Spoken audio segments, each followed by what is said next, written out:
so much makeup on. Also, I can't see because this light is so fucking bright in my eyes.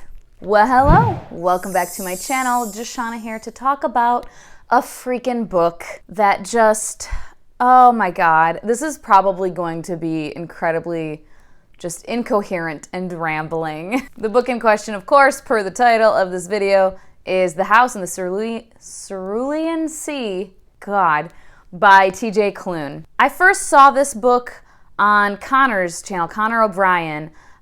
He has read a lot of TJ Klune, and I saw him talk about this, and then I've seen it pop up from various other people, everyone saying it's a new favorite, and I just thought, hey, let me check it out. And I'm so glad I did because, you guys, I love this book so much.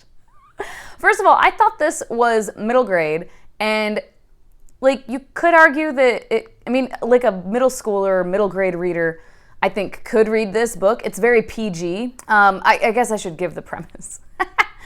It's in like our world, or it's a contemporary fantasy, basically. And then there are magical beings, magical creatures, magical people. In this world, though, they are marginalized. They have to register, and the children belong in these orphanages. And our main character, Linus, is a 40-year-old man who works for this government agency that basically monitors these people. There's the agency for adults, and then there's the agency for the magical youth. So what Linus does is goes around to these orphanages and makes sure they are up to code, up to par. They're taking care of these children and following the rules, and he recommends either they stay open or they close. And Linus is, so on the back, it's Gail Carriger said, 1984 meets The Umbrella Academy, with a pinch of Douglas Adams thrown in. Now, I haven't read Douglas Adams, but I've watched The Umbrella Academy and I've read 1984, and I can see the similarities. But I think because I had The Umbrella Academy in my head, when I first was introduced to Linus at the very beginning, I just thought, Herb, he's Herb. And oh my God, it's just, he's so precious. So anyways, at the beginning, Linus is very much a rule follower. They have this book, the rules and regulations for this organization, and he follows this to a T. Now, he does this job because he genuinely is empathetic towards these children. He thinks all children should be cared for properly and loved and given the resources they need to succeed in life. And in his head, he's helping with that. He's going to these orphanages and he's checking on things and making sure things are cool. And he keeps it very objective. In the rules and regulations, it tells these workers that they have to, not get personal with the kids, don't touch them, don't give them hugs, basically don't interact with them on a personal level any more than, you just shouldn't do it at all. Don't get to know them, etc. You're there to do a job and that's it, and then you leave. So that's how he is. And his other outside of work life is just so boring. He goes home, he listens to his records and hangs out with his cat. He doesn't date, he doesn't really have friends. He had his mom, but I'm pretty sure I remember that she died. She had been dead for a while, and she wasn't a very loving mother by any means. Just very detached. He's a very detached person.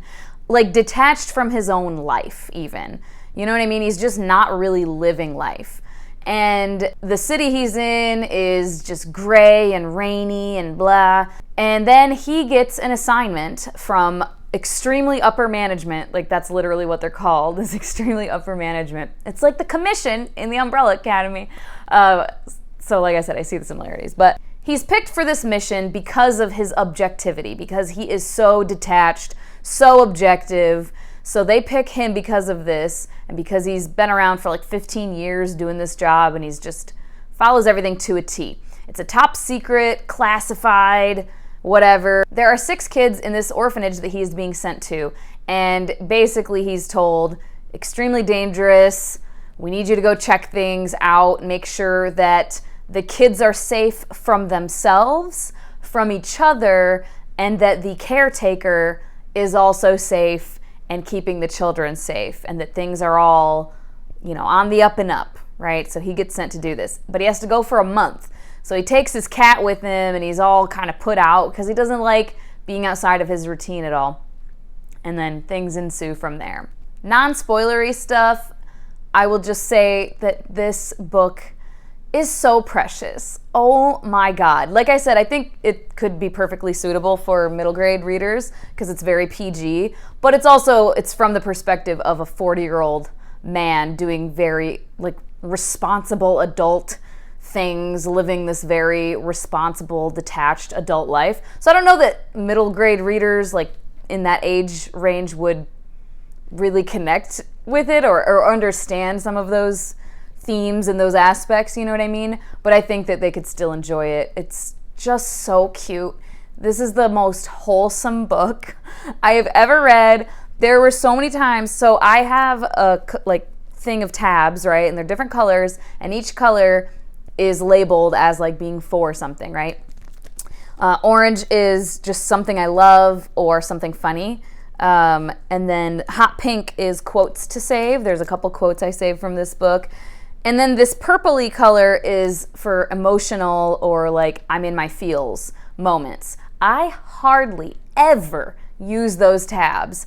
Rarely use those tabs. I just don't get that emotional during books unless it's an oh shit moment, somebody's dying and we're gonna save their life and it's this dramatic thing, right? This book had so many just quietly touching lines and moments where I was just I tabbed them, and I'm not kidding, at least 10 times. I got choked up while reading and teary and just oh my God. It was so cute. I just can't even tell you how cute it is. I don't have words. I don't have words for how heartwarming, I'm getting teary-eyed now, for how heartwarming and touching and just gentle this book is. So we're dealing with these children who are marginalized, who are not treated well by society and by the world at large. They are treated like monsters, and Linus goes into this being very afraid and nervous because he's told, again, these are dangerous kids. You got to make sure that they're safe from themselves and from each other. And there's one kid in particular who they don't tell him what he is or who he is, but you got to watch out for him. And so there's just so much fear surrounding these kids. And oh my God, they are so precious. Everyone in this book, all the main people, not the extremely upper management, of course, because they're the bad bureaucratic guys. They're not good. We don't like them. But everyone else, at the orphanage and everything, I love them all so much. These kids are just the sweetest things, on the inside. Some of them aren't on the outside necessarily, but they're children.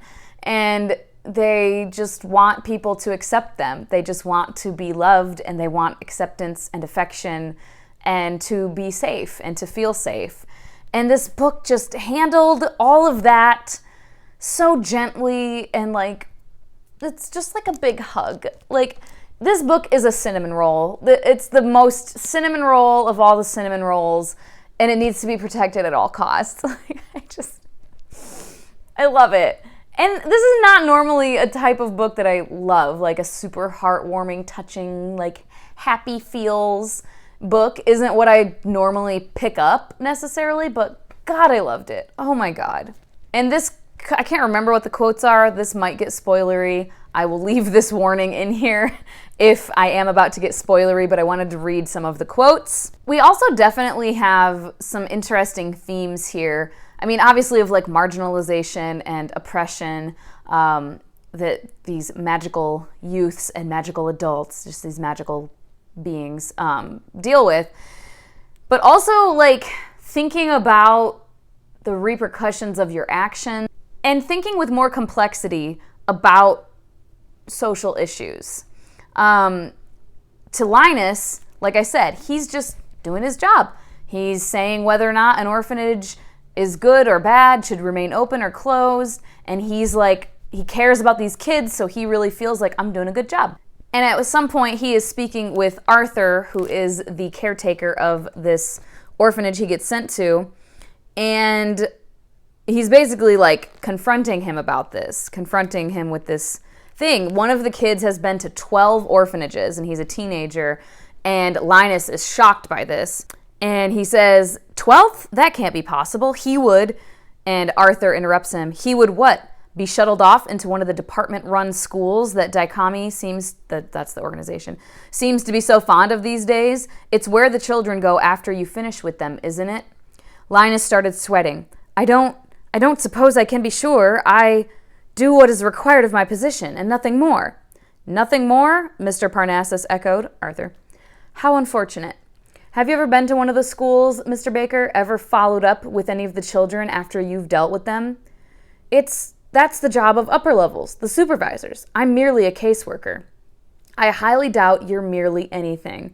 Why are you a caseworker? Why have you never gone beyond this job? So he's being confronted with like, you're just doing your job and you're not thinking deeper about this issue, about what happens to these kids, about what these schools that they get sent to look like, because that's not part of your job, so you don't care. But like, you should care. You should think more than just the surface level about what's happening to these kids and where they're going. Once they're out of sight, out of mind, basically, like that's not enough. And I really enjoyed that. That's kind of a theme throughout. Also, Linus is very idealistic. He, like I said, he is very empathetic. He thinks that these children should be treated with care and respect and kindness because he thinks everyone should be. But he's so naive, and he thinks that like because it isn't right in his head for them to be treated poorly, that it's like, wait, what? They're treated poorly? Wait, what? Why? And it's like, dude, because not everyone is like you. And right here, there's a nearby village where the children basically never go because everyone in the village thinks that they're evil monsters and they're scared of them. And basically a message is sent to the island that the orphanage is on near the village, basically saying like, we hate you, go away. And these keep coming. These messages keep coming. And another kind of caretaker for them, she keeps finding them, and she shows Linus, and he says, this is abuse, plain and simple. Maybe the people of the village don't know exactly who inhabits this island, and that's probably for the best. But regardless of that fact, no one deserves to be made to feel lesser than they are. Especially if the government pays them for their silence, that has to be a breach of some sort of contract. And she says, it's not only this village, Mr. Baker. Just because you don't experience prejudice in your everyday doesn't stop it from existing for the rest of us. Like, hello? This book, I swear to God, tears at my heartstrings. And then also, there's queer representation in this book, which is really great, and it's not like a thing. Whenever I say like a thing, what I mean is that in this book, being queer, being gay, being LGBTQIA+ is not something that people seem to be marginalized for. It doesn't seem to be something that anybody cares about in a negative way. It's all about like the magical stuff, right? But there's some flirtation, or not even necessarily flirtation, just Linus noticing Arthur a bit. And this part was so cute. So Arthur always wears pants that are a little bit too short, like cuffed up, and you can see his socks, and he wears like colorful printed socks and stuff. And here it says, it didn't matter that Mr. Parnassus didn't appear to own a pair of slacks that actually fit his long legs, given that they were always too short. Today he wore blue socks with clouds on them. Linus refused to be charmed. He mostly succeeded. It's just so cute. Like, he's just charmed by his socks. Like, so cute. And oh my God. Okay, so of the kids, who's my favorite? I don't know that I could pick because they're all so precious. But Chauncey might be my favorite. And Chauncey is like literally a green blob. Like, he's like Flubber.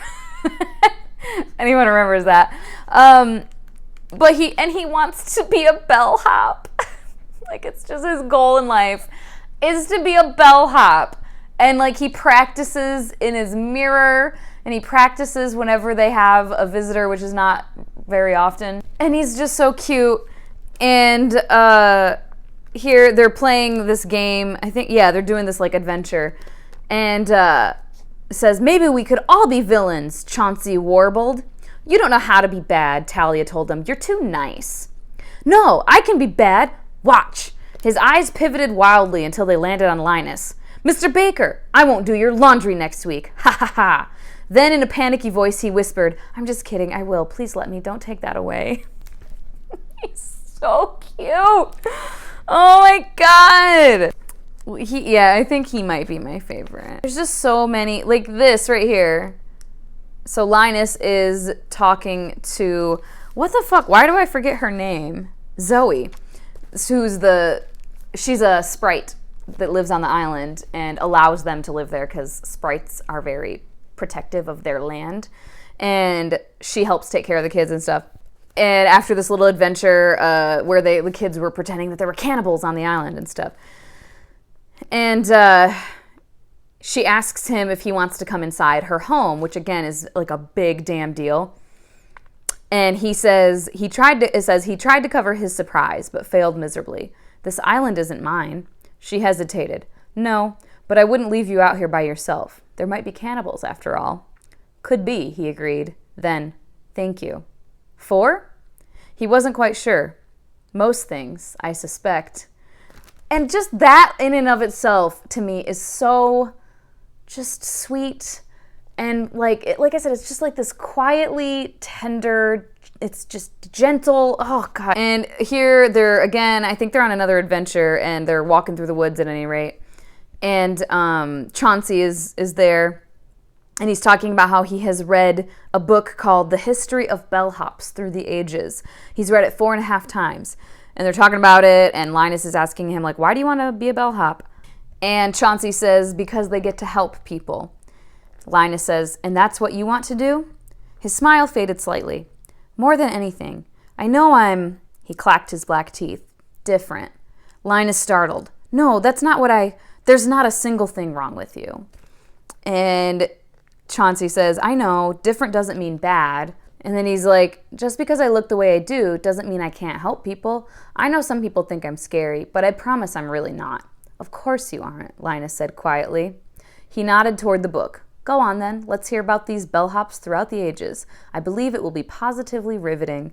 Chauncey's eyes bounced excitedly. Oh, it is. Did you know that the first use of the word bellhop was in 1897? They're also called porters or bellmen. Isn't that amazing? It is, Linus said. Perhaps the most amazing thing I've ever heard.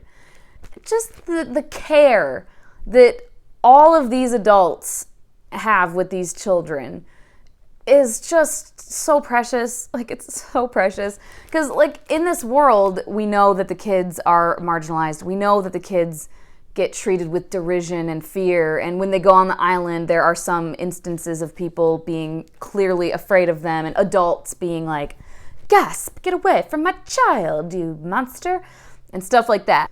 But that's the only, like, instance you see of these kids actually, like, dealing with this. They, by and large, throughout the book, they're mostly with Arthur and Linus and Zoe, who all treat them like this, with so much care and just gentleness. And it's so lovely to see.